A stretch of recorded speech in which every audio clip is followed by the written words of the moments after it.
It is so weird and bizarre to see my country in the international news. When I started this channel 10 years ago, I never expected to be popular. I just thought that I will be some random person having some takes based on my own interpretation of what's happening in the world. And if I'm going to get 100 subscribers, I'm going to be lucky. But it seems that no, my takes actually did amount to a significant number of subscribers. And the interesting thing is that I started talking about international affairs, and now my country is within the international affairs. Not for a good reason, mind you, but for a reason that the Vice President of the United States, J.D. Vance, was very crossed with. He gave the European Union as a negative example of things that are moving away from American values and democracy.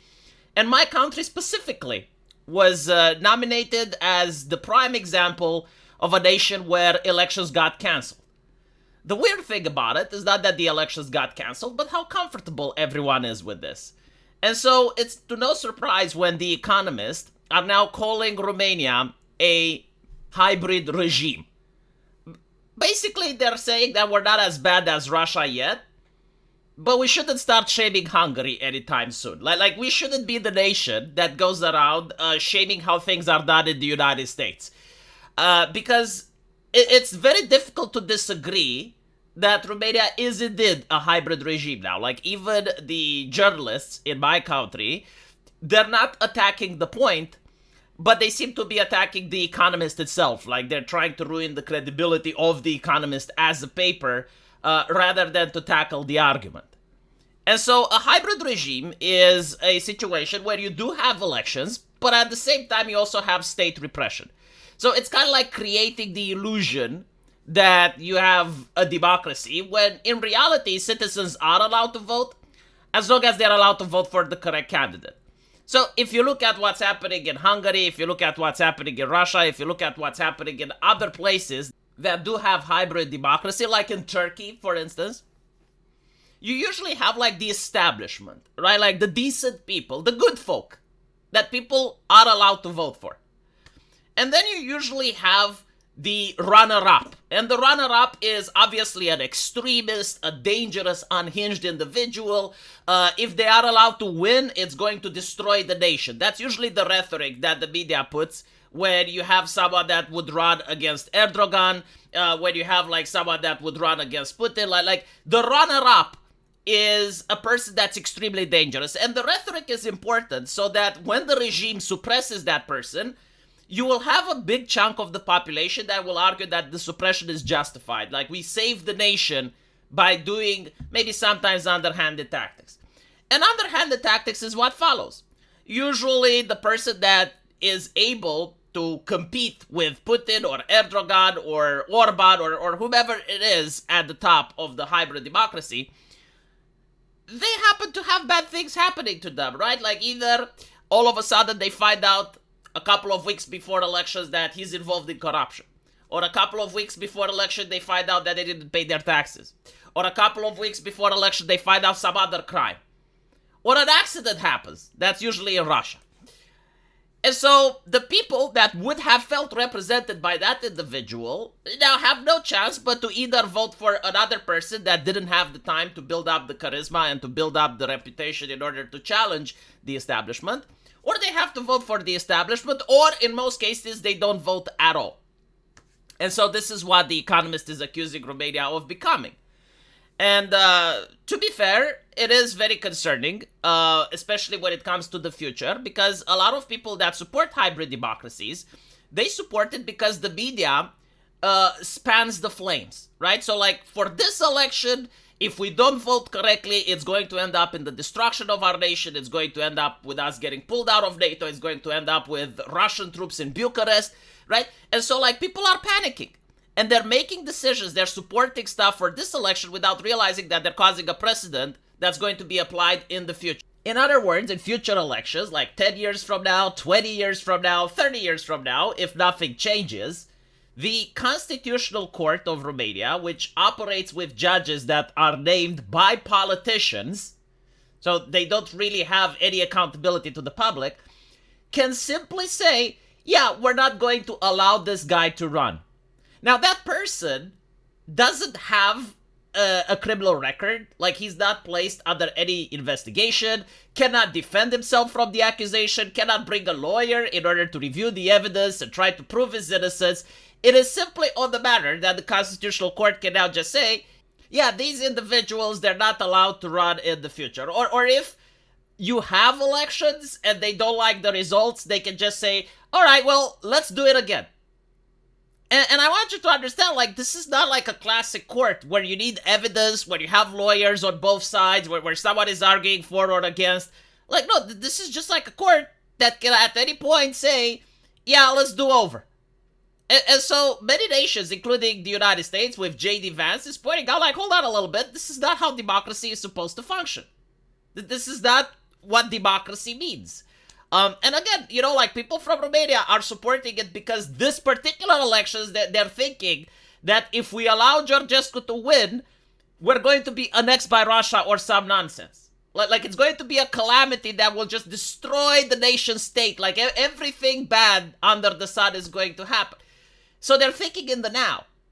But, like, what about 10 years from now, or 20 years from now, or 30 years from now? No one wants to think that. And so let's look at what happened now. The first thing that happened is that you had elections the first time around, and the Constitutional Court basically said, nah, let's do it again.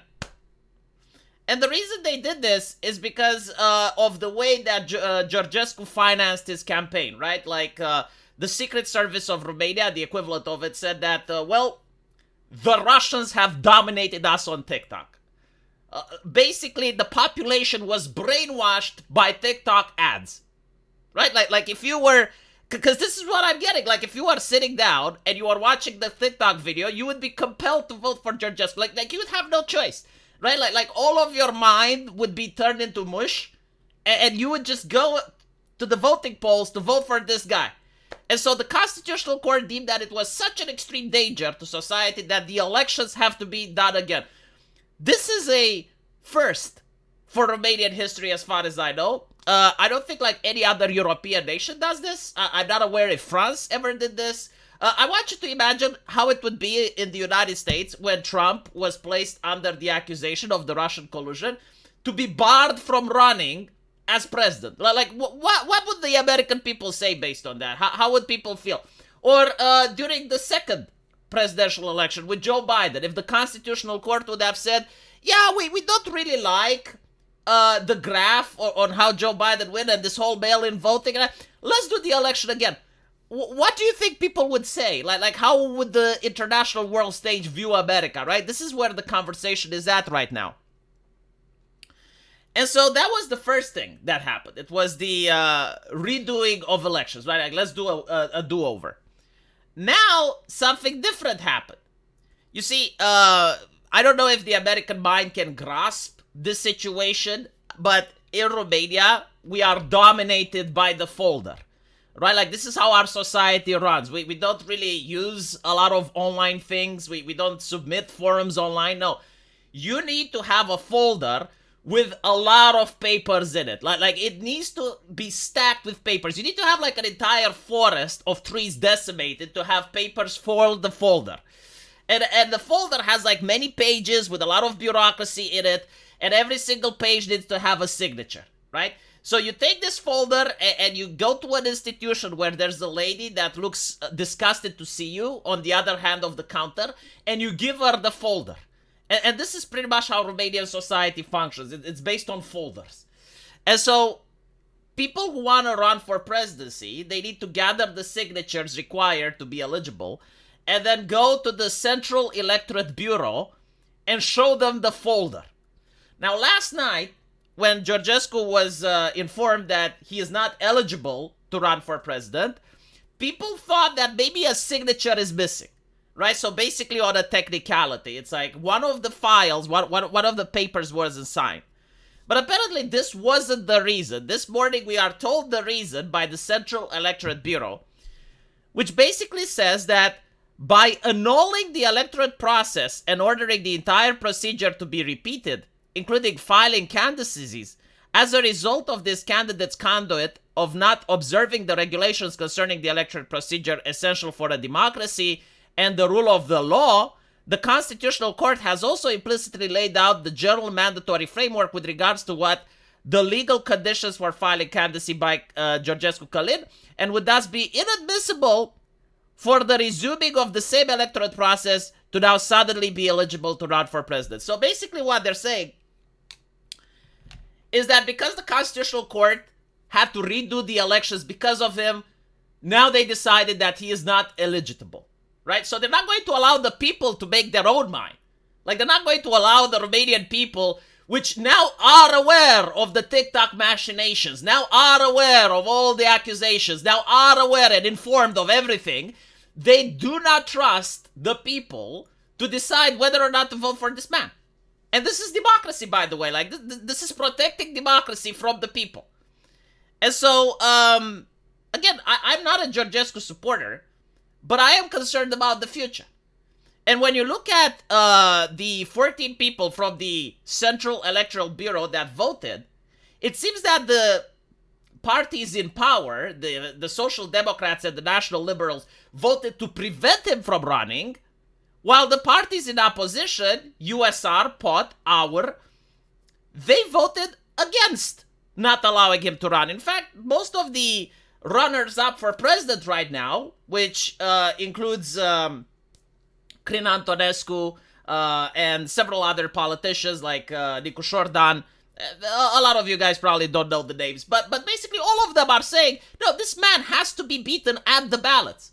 Like, we have to win against him on the ballots. Like, the public now knows, is aware of all the accusations, all the mainstream media were turned against him, right? Like, if we genuinely want a democracy, we have to accept that once every 10 years, you're going to have a Iliescu, you're going to have a Georgescu, right? This is what democracy means. Like, every now and then, you need to accept that there may be a president that's not a social democrat or a national liberal. But apparently, this is not what's going to happen. So now Georgescu needs to go to the Constitutional Court of Romania, the same court that redone the elections because of him, in order to ask for this decision to be withdrawn. Something that I don't see happening. And so the question is, what's going to happen next? Well, the way I see it, right now, Georgescu is the kingmaker. Like, the authoritarian mindset doesn't understand that it's not Georgescu manipulating the public into voting for him, but it's the public that want to vote against the system. So they literally want to vote in order to antagonize the system. And so whomever Georgescu is going to name, those percentages of the public that would have voted for him will vote for the guy that he names. Because it's not like you're basically saying, yeah, okay, your guy can't run, and all the people that would have voted for him are going to be like, oh, shucks, I guess I'm going to vote for the establishment now. That's not how it works, right? And I don't even think that the establishment believes that this is how it works. And so there are several possibilities. Number one, Georgescu is going to nominate Mr. Simion. Now, Mr. Simion is the representative of the second largest party in my country, the party called our. The Alliance for a United Romania is translated. He's a nationalist. He supported Georgescu up until now, which, in my opinion, was a very savvy political move because he probably predicted this exact situation. And he is also the person that is the most likely to get his electorate. And I think, like, if this happens, I think we're going to have Simion as president. I don't see, the electorate from Georgescu voting for anyone else. Unless they, of course, try to get rid of Simion as well, but that would be extremely difficult. And so I think, like, this is the most likely scenario, right? Like, Georgescu is withdrawing and is naming Simion as the president. Now, the thing that really worries me would be for Georgescu to want to be prime minister. Because, again, I don't like Georgescu. There are many reasons not to. Becali himself said that he is a collectivist, and that is the main reason why not to like Georgescu. Georgescu as president would be tolerable. Like, you can impeach him, you can have a parliament that's against him, like, you can deal with that. Georgescu as prime minister would be very difficult. Especially with a party that supports him.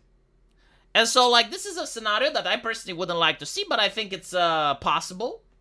The second one would be for Georgescu to name another independent. Maybe his wife, maybe someone else. Who knows? If he does that, though, independents have a difficulty in gathering the signatures required to become a president. And so, while this scenario is likely that he may just name another guy that no one knows, and chances are people would vote for him, gathering the signatures for that person is going to be difficult. Again, naming his wife. That would really screw things up for the system, because the Constitutional Court can't ban his wife as well. I mean, technically at this point they could, but, they want to keep the facade that at least things are working based on some logic. Because she hasn't had any statements against the European Union. She hasn't had any statements against NATO. She hadn't any pro-Russian statements as far as I know. So, again, suggesting her as replacing him, maybe with him as prime minister, is something that he can do. Chances of success a lot less than if he names Simeon, because Simeon, again, has a party behind him. And gathering signatures for a new person in such a short amount of time, difficult but not impossible. Third possibility, Victor Ponta. Victor Ponta is a grifter. He was with the Social Democrats back in the day, created an alliance with the National Liberals. Reason I call him a grifter is because at one point he was pro-China, then he was pro-Democrat in the United States, anti-Trump. Now he is a big pro-Trumper. The problem with Victor Ponta, and by the way, this is actually a possibility, is that the public remembers all of this. They don't have such a short-term memory, and they remember when he was in power, what his policies were, what he did for the country. Not so good. However, Victor Ponta's career is now kind of stagnant. I mean, he is trying, he's probably one of the few Romanian politicians that at least is trying to make relationships with the MAGA from the United States. And so, he is trying to revitalize his career, but it's at a standstill. If, however, he would have a Georgescu endorsement, then he would become a legitimate potential candidate. The thing is, I believe that Georgescu's voters, they just want someone from outside the system. They want someone in power that hasn't been in power up till now. That's pretty much why they're voting. They're not voting because they're liking Georgescu. They're not voting because they like his policies. They're just voting out of spite for the current establishment and to punish them for the pandemic. That's my take on what I see online. Right, the pandemic measures where people were forced to go out of their house showing ID when they wanted to sit at McDonald's, or showing papers whenever they wanted to go into a mall. All of that is the punishment that's happening now. Plus the policies in the European Union regarding the Ukrainian conflict. It seems that a lot of people, and rightfully so, I believe, don't want a scenario in the future where Romania may actually have to fight in Ukraine. Right? And so, the people don't trust their politicians when the politicians tell them that that's not going to happen. Specifically because the politicians are saying that's not going to happen, people are more worried, right? Because in the pandemic, again, the politicians would say, oh, don't worry about it, this will never happen, and then it would happen, right? So, people don't have that short of a memory. They remember the past. And so they're worried about the future. And they want a person that's from outside the system and that is inconvenient for the system. Because the system is treating them like children. This whole idea that you shouldn't vote because you may vote incorrectly is enough to piss off people and to create extremism. And it's unfortunate, again, the presidential elections, in my opinion, aren't very important. But the parliamentary elections are. And if people had the memory to remember the stuff from the pandemic all the way up until today, I really genuinely don't like extremism in my country. I don't want 4 years from now to have, actual extremists. But it seems that the government is repeating the Democrat playbook from the United States by trying to advocate for censorship, by trying to advocate for intimidation, by, arresting a general that was 101 years old and he wanted to overthrow the country or some shit. 101 years old, right? The man, he's got too much experience. They were worried, right? This is the man that's going to get us out from NATO. Wow. Really? I mean, yeah, 100 years of experience, maybe he would have the mastermind in order to do it. And so, they're constantly doing these things in order to intimidate the public. And this was done in the United States. The Democrat tried to do this. It wasn't very successful. But it is what it is. I genuinely think that the culture is shifting. The regime is worried that they're losing support and power. Most of the people from the Social Democrat and from the National Liberals are middle-aged to old people.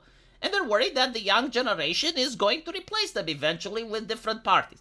I do believe that in the future, our and USR are going to be the two dominant parties in Romania, which are replacing the Social Democrats and the National Liberals. And this is what worries them. Up until now, Romania had a political system that was mostly built around corruption, around, like you need to vote this way, and if you vote this way, I'm going to give you some mitch and beer. Like all these little favors, like before elections, you bribe a mayor, and the mayor just does a little bit of an event in the village so that people vote correctly. But as Romania became more prosperous, now we can afford to have ideologies. And it seems that the parties with ideologies, the parties that aren't just interested in line goes up, but they're interested in philosophy and political ideology and stuff, these are the parties that are going to win. And so the main issue, the main concern that I have is that currently the establishment is like, you need to accept bad things happening to you because Russia, right? So like we can become as worse as Russia if necessary to protect you from the Russians. And they tried this in America, they tried this in other countries, it just doesn't work. Like this line of reasoning doesn't work. They tried it during the pandemic. Like the government should be actually worse than the virus in order to protect you from the virus.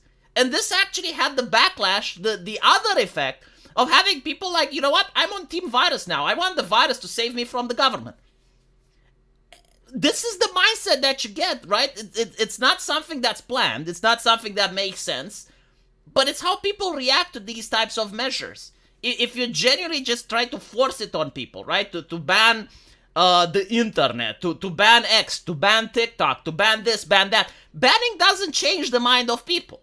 People still go out, they go to the workplace, they talk with each other, they meet each other, they listen to each other in the bus. Like people communicate without the internet. And all you're doing is you're like getting people that would just use TikTok to watch cat videos to now be enraged that you banned it from them. And so they will find out who you are and what you hate so that they can support that at the ballot. And so, this is my take regarding this. It is quite concerning. Again, unprecedented in Romanian elections, but we are a young democracy. We're still learning, right? Like after communism, we didn't have the same long-time experience of democracy like the United States or other nations did. Hopefully, things will get better. Let me know what you guys think, and as usual, I will see you in the comment section. Take care.